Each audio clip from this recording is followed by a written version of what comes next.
नाज़रीन, सुबह आसाम से बड़ी खबर आई है।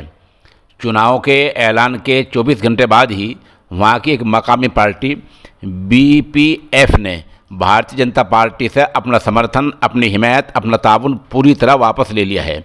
बीपीएफ का पूरा नाम है People's Front Bodoland People's Front, ये इसका पूरा नाम है। इसके सदर हैं हागाराम मोहिलारी। वहाँ ऐसे ही नाम होते हैं, हागाराम मोहिलारी। उन्हें ट्वीट करके कहा है, अमन, एकता और तरक्की के लिए काम करने के लिए बोडोलैंड पीपुल्स फ्रंट बीपीएफ ने आइंदा विधानसभा चुनाव में भारतीय जनता पार्टी से अपने तमाम ताल्लुकात ख़त्म कर लिए हैं और अब हम अपने ताल्लुकात कांग्रेस रहनुमाई वाले इत्तेहाद से करने जा रहे हैं। उसी के साथ हम मिलकर चुनाव लड़ेंगे।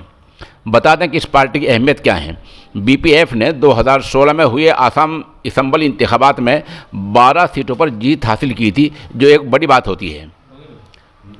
आपको बतला दें कि ये आसाम में 3 चरणों में 3 दौर में इंतखाबात होंगे और वहाँ 27 मार्च को इंतखाबात होंगे।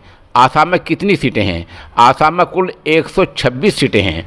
तो 126 सीटों पर असम्बली 126 सीटें हैं, उन पर 27 मार्च को इंतखाबात शुरू होने हैं।